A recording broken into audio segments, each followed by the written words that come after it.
Hi there, Chad here from the AI Content Dojo. And real quick, I just want to kind of talk about what is great content and can this new GPT-3 AI, all these writing tools that are coming out, can they actually help you create it? Great content is when the content perfectly gives the reader exactly what they need when they are coming to your article. Um, Basically, you're answering their intent. And yes, AI can definitely be used to create some of this great content. And yeah, it's going to be kind of a big deal over these coming years, as we learn how to use these tools better.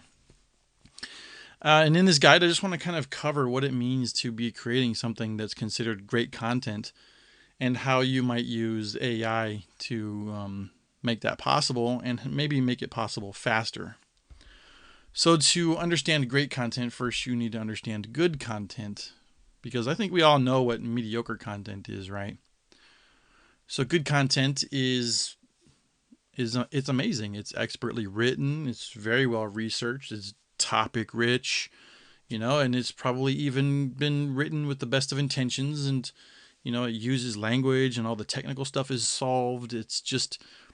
It's almost the perfect article. Like that's good content. I mean, the writer might even have taken all the time to do some custom research to bring you something unique that only their article brings you. But there's still potential that it's only good.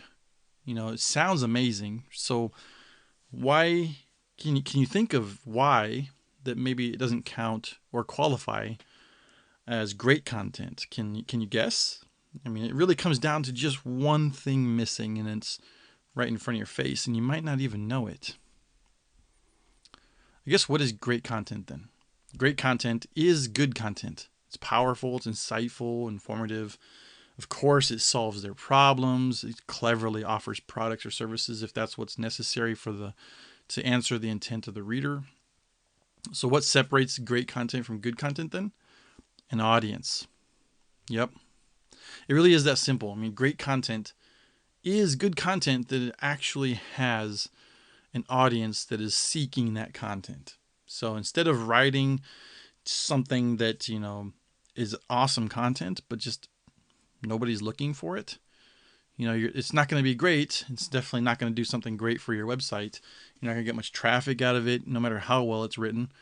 So you need to be writing basically for an audience. It doesn't have to be a huge audience, but it needs to be. There needs to be people actually needing that content in order for it to be successful. Now, of course, if you're just trying to write and you just want to have awesome content and it's maybe not specifically for reaching an audience out there on the web, then by all means, write it. This is purely for if you're trying to create a website that's eventually going to grow in traffic and maybe potentially earn you some income through either ads or affiliate products or whatever it is, like info products or something, then you're going to need to make sure that you're writing for an audience. And so, that's just the way it is. But great content is not SEO. It doesn't mean that you take some good content and you do some really great SEO on it, and therefore it ranks, and so you get some traffic. Um, of course, great SEO is, I mean, to a certain degree, can help articles do okay, but great content is going to thrive without SEO. You don't need it. Google's passages and Google's updates and stuff to AI that they use behind the scenes now. I mean, if your article really is the best one out there that's answering the intent of the reader who's even coming to your page for a specific reason, then Google's going to reward you with that eventually. Well, of course, there are lots of different factors that go into ranking, and the quality of the content is just one of them. But if your content is the one that solves the answer the best, then you're going to get rewarded for that. You don't need to focus super heavy on SEO. You might make a little bit of an effort, make sure that your article, uses some of the right keywords and captures some of the right content based off of the search term that you expect people to find your article for, but you still only do that after an intense focus of making sure that your article is perfect for the reader when they arrive. So, what is the audience? That's essentially what you should be imagining in your head before you even begin writing. They're who you're going to have in mind even during the creation process and everything, and you need to solve or answer their needs, their wants, and desires. I'm sure you've heard that before if you're a content writer for the web. It's quite common. But of course, it's your content, you're the writer, and you'll need to meet the reader's intent in your own unique way and through your words. But as long as you're focusing on them, you'll do fine. And so, in a nutshell, great content is made for an audience that has an interest in your topic. Can AI help you write great content? Of course it can. I mean, you probably know that already. I wouldn't be creating this video if it wasn't, or if it couldn't. The thing I want to really get across here, though, is that the GPT-3 AI, the good AI, I guess for now, we'll call it, it's not designed to auto-generate a full article for you. I don't want you to think that these tools are going to just turn you into like a super content powerhouse. You're just going to start, cranking out content like it's, 30, 40, 50, 60,000 words a day or something just because you just every time you hit the button, a new article pops out. No, it doesn't work that way. And even if it did, you wouldn't create great content. You'd create mostly mediocre content. Those air quotes here, those AI tools they're not good. Those previous ones that like spin articles and whatnot, those are terrible. They produce just poor quality content, and it's not going to do you any good to try and use those. But the GPT-3 based ones like Shortly or Shortly AI, they're going to really give you, they're going to help you create great content because you're going to work with them to create the content. You're not going to try and kick out a whole article, with an auto-generate button. And so instead, with something like Shortly AI, you have a nice blank canvas. You just start writing like you would in any Google document or any Word document. And when you need some help from the AI, you just ask for it, basically. And Shortly's got some amazing tools to make that possible, especially with the new instruct command. There's a lot more power in Shortly now, and it can really, really help you out in your writing process. And I'll show you a little bit of that in just a moment after the summary here. So, like in closing, basically, I want to say that this really isn't as hard as it sounds. Of course, you're gonna put some effort into writing your content, but we also just maybe overthink things sometimes, and often the path of least resistance is actually the right way. For instance, there is another website that I run. It's called Tokyo Spark, and it's over 2 years old now, but guess what? The AI Content Dojo has far more traffic already, like 5 times more almost. And it's barely over a month old. But, that's just the way it is. And it kind of just turns out that the content that I was creating for Tokyo Spark was just kind of a bit of a commodity. There's a lot of it out there, and nothing really stood out necessarily, maybe for my content on Tokyo Spark. I personally think it was great content, but I guess in hindsight, it was good content, but it didn't really have the audience behind it. And so I guess I just kind of wrote too much about things, whereas on the AI Content Dojo, I very specifically create content purely designed to help you. And as it turns out, that helping you type of content actually resonates.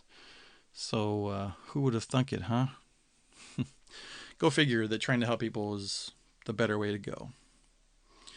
All right, that's it for this guide and this sort of, I don't know, it's not really a guide, I guess, just sort of me ranting on good versus great content. I think you should know it just because if, to a certain degree, you're going to write quality content no matter what, right? But I want you to understand the difference between good and great, which basically means you're going to write good content that has an audience that's ready to accept it. So like in the case of AI Content Dojo, I'm creating the content that's helping people use AI content tools to write. It's a little bit of a new field, and it's also, something that a lot of people are probably interested in because efficiency and productivity are paramount these days in order for you to get a leg up over your competition. So let's jump over into Shortly, and I just want to show you, I've done this in a previous video as well. So in Shortly, this is actually a really simple one because I didn't really do much with any slash commands or anything in this one. Basically, I wrote an article brief that just says, please write an article about what great content means and if AI like GPT-3 can be used to create great content faster.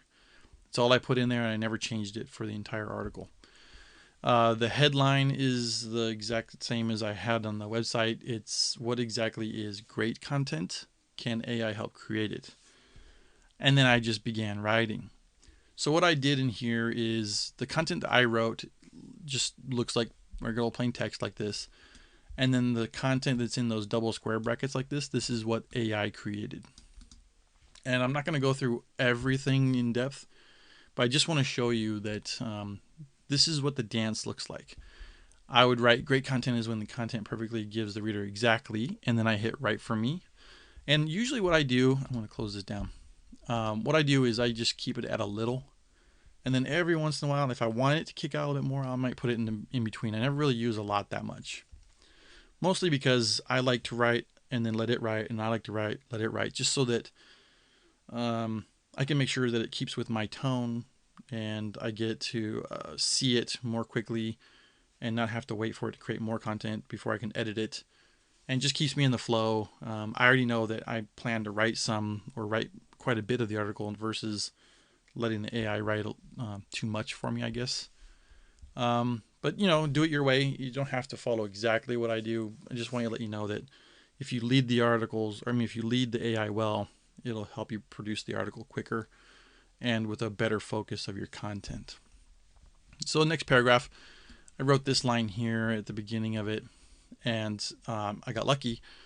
The AI produced a nice chunk of content. And one thing to note too is inside of these double square brackets, it's the AI content, but it's edited too. I didn't just necessarily leave it fully generated, and that's what you should do too, is edit for two things. Make sure that you're not plagiarizing somebody else's content, and to make sure that facts and figures are not just wrong, because sometimes the AI will do that. And also, of course, you want to make it your voice. And so we keep going, and we have a little more AI content here. Here you can see that it's just kind of more or less the second half of a sentence or the second half of a paragraph, and every once in a while it'll do the majority of the paragraph like this. And that's the dance. You lead it, you let it go, and you lead it, you let it go, and the AI kind of just finishes or auto-completes your sentences and your thoughts. And you can actually probably do more AI written if you kind of press it. Maybe something that you experiment with when you're writing your article is just kind of try and let the AI write more and see how, where that balance is for you and how much you need to edit before you move on, kind of thing. This one I got lucky. Great content is written for, and then it just gave me something real good to work with. This section here I actually wrote after the fact and brought it in, so it's completely custom written. It's not our manual, I guess. Quite a bit of AI content from this one too. Pretty nice. I probably could have just said something more like the audience is who you will, and then let the AI write from there, and it probably would have done a pretty good job too. And also, if you ever find yourself, like you've probably heard this, I say this in almost all my Shortly videos for some reason now. If you ever find yourself where your content, the AI is bringing back is not exactly what you want, and maybe it seems like it's using too much of the content above, you can use the / to cut off the context there so that it won't use any of the content that's above it, above that command, for your AI writing below it. Okay, so just kind of slowly scroll through here, and you can see there's more AI written here. Got a whole section where I wrote it. Got down here to the conclusion. This was written. And then more custom work from me because I started talking about Tokyo Spark and stuff like that.